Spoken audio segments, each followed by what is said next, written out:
have it. Was that probably your biggest moment thus far this season? Yes, I hope that's not the end point.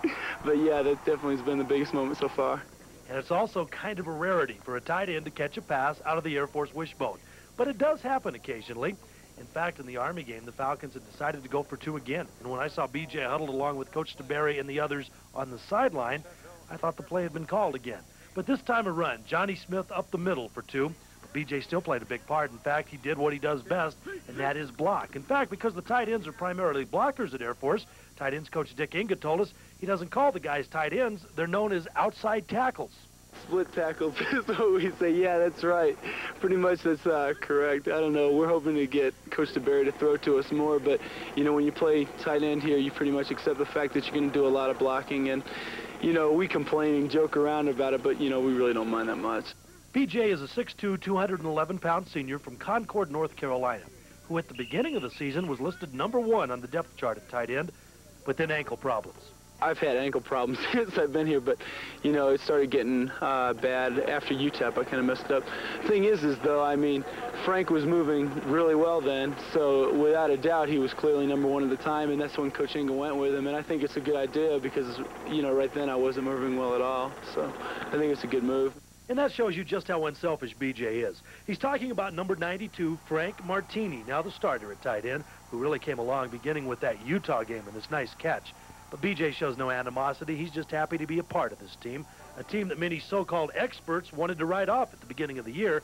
So it's especially pleasing to BJ and all the seniors that once again the team is winning with a chance for the first time to win the WAC title outright. Most of the people kind of talking down on us, but I think most everybody on the team kind of knew, you know, hey, we're not lacking that much, and I think we were going to have a good year, and this could be the first year we won the WAC championship outright, which would be, you know, a hell of an accomplishment. It'd be something to be on national TV December 6th after most of the other schools are through playing BYU for the title. Oh, yeah, and, you know, definitely will be sky high for that because we kind of feel like, you know, we let down last year at that game, so we're definitely going to have to come back and maybe even, you know, revenge that loss from last year. For Air Force Football 86, I'm Lee Douglas. Coach, I think there again you've got the Air Force. The team always comes first. A team player, boy, you can say that again. And what a great contribution BJ has given to our football team. Guys from a good section of the country, North Carolina. But, boy, he's done a great job for us. And unfortunately, he had those ankle problems at the beginning of the year. Frank got a little ahead of him. Frank's done a great job and been very consistent. It's been tough for BJ to get back in there. But, boy, what a great role he's played on our special teams and has done an outstanding job for that, in that area. And, you know, it's just whatever, you know, the team needs. That's where BJ is.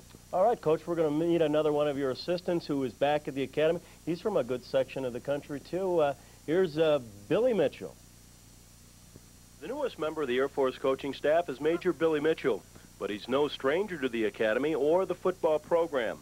He was on Ken Hatfield's staff as running back coach from 1979 until 1982, when he was reassigned to an Air Force base in Fairbanks, Alaska. And yes, Billy, along with his wife Nellie and 3 children, are glad to be back at the academy.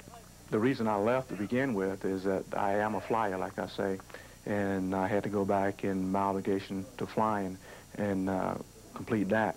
Coach DeBerry, of course, came in as the offensive coordinator when I was here before, and we had a good relationship working together. And I told him that if I had an opportunity to come back at any time that I would. And, of course, when he took the head job, I kept in contact with him, and he said that when I had an opportunity, he would see whether or not I could come back. Fairbanks, Alaska is a long ways from Colorado Springs. And was Coach Mitchell able to follow the Falcons at all during the last 3 years? Yeah, occasionally I would get a televised game up there, and, of course, some of the times I would on a TDY mission or something, and my wife would videotape, and I was able to look at it when I come back. And, of course, I was able to meet the team in Hawaii this past year in '85, and I got to see them play over there. So papers and a couple of televised games, you know, kept in touch with them. Major Mitchell is one of 3 assistant coaches on Fisher DeBerry's staff who is in the Air Force, and that's a big plus. Occasionally, and especially in the recruiting, there's a lot of questions that come up that the young recruits have about concerning the Air Force. And, of course, my experience in the Air Force and having gone through the ROTC program and being here at the Academy for the 4 years I was here before really helps out, and I think I'm able to answer those questions on a you know, first-hand basis rather than having to get someone to get back to those recruits. And I think that's important. And part of the recruiting program here at the Air Force Academy is answering in the military, because that's the difference, is the military at the academy versus other universities. As we heard Billy say, I know he's glad to be back, and you're glad to have him back. Boy, what a blessing he is to us, and we're so glad to have he and Nellie and their three beautiful children, Ryan and Taryn, and a beautiful family. But Billy, you know, did such a great job for us whenever he was on Ken's staff, and Billy and I were so close together, and I have so much respect for him. And of course, like you say, he's from a good section of the United States, and they love the academy, love Colorado Springs, and we're just so proud to be able to get him to come back. And he's done a great job of coordinating the offense on our junior varsity team this year. And you know, I think we've got some fine players down there at that area. And of course, with his expertise with the wishbone, then he was able to ingrain with them, you know, our thinking of what we'll be doing at the varsity. And he's just such a valuable member of our staff, and we're so proud and happy to have him back. Good recruiter too. All right, Coach. Well, believe it or not, folks, there's another open week. When we come back, we'll take a look at other opponents' scores and talk about Air Force plans. Other teams in the Western Athletic Conference. Let's take a look at scores from this past weekend. San Diego State, very impressive over Hawaii. Boy, they put a good whipping on them, didn't they? I think San Diego State had them 21-0 in the first quarter. And, of course, that shows that San Diego State team is coming on. And BYU, they didn't pass as much as they usually did, but they had an easy time with Utah. Well, I talked to Lavelle the other day, and they've been struggling a little bit in the passing area, and, you know, they've got some big old backs, and they're utilizing them. Matter of fact, they had 3 backs to rush for over 100 yards Saturday, John. And look at that, UTEP knocking off Colorado State, kind of a surprise. Sort of a surprise, but yet at the same time, boy, I'll tell you, that UTEP team has got some great athletes, some very talented young people, and Bob Stull and his staff have done a great job. And New Mexico, we don't play this year, knocking off Memphis State. Let's quickly take a look at the WAC scores. So there it is, Coach. We want to talk about BYU and San Diego State. We'll play this next week. Well, they play Saturday, and of course that's an ESPN game, and so that'll give us a good chance to, you know, to see them. Come on, BYU, you know. And but you know, they're 2 big rivals, and it'll be a great game. They play in Jack Murphy Stadium out in San Diego, and of course, like I say, it'll be one heck of a football game. And of course, BYU realizes the importance of the game just like we do. All right, and of course, BYU, if they can beat San Diego State, you'll be playing for the WAC championship. That's right. It'll come right down to our game here if they can beat San Diego, and then you know, hopefully that certainly the winner there will have the opportunity to represent our conference in the Holiday Bowl in San Diego, and then the loser of that game might very well have the opportunity to go play in the Freedom Bowl or even possibility of the Aloha Bowl. All right, Coach, we'll take a look more at the bowl picture, and we'll, of course, preview those BYU Cougars on our open week show. We'll be back next Monday night for the coach.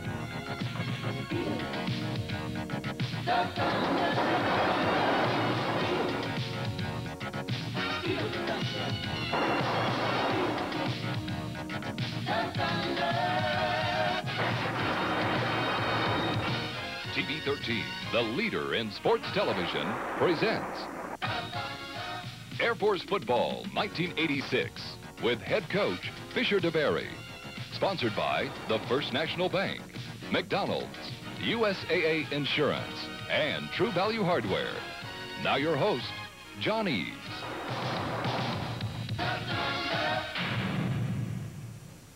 And good evening, everyone, from our Channel 13 studios. Final at Falcons Stadium, a cold and chilly Falcons Stadium, although the snow held off on Saturday afternoon. BYU 23, Air Force 3, and Coach, I know it's a tough way to end the season. Well, John, it's certainly not the way we wanted to end the season, I can assure you of that, but it was a very disappointing loss. I guess the thing that disappointed me more than anything else was our seniors having to go out on such a painful loss. They've given so much to Falcon Stadium and to Falcon football, and of course it was such a special day for them in Falcon Stadium yesterday, but just didn't seem like it was our year. And you know, sometimes the ball has got to bounce your way, and it didn't seem to bounce our way, particularly the latter part of the season. And some of the good things that happened to us in the year before, or the years before, you know, just didn't seem to happen to us this year. But I really was proud of our effort yesterday. I thought our young men played extremely hard. They never gave up. They went in the fight all the dadgone way, and you know, we might have got caught maybe a little talent short in a couple of positions this year. But at the same time, I assure you one thing, we can't wait to get spring training starting, and the Falcons will be back. Well, you had a winning season. What'd you tell the kids after the game? Well, you know, I told them that, you know, we were very disappointed because, by goodness, we're in the habit of going to a bowl game every December, and we don't want to get out of that habit. And, you know, tough times don't last. Tough people do. And, you know, we've overcome a lot of things, and we'll overcome this. with a good hard-nosed spring practice. And, you know, I think our players are anxious to get started right now.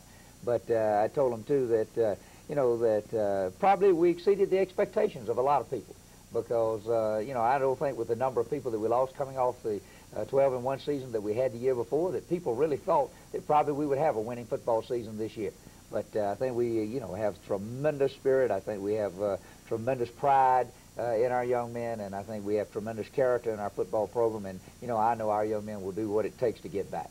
All right, Coach. Well, when we come back, we'll take a look at all the highlights from Saturday's Air Force BYU football game.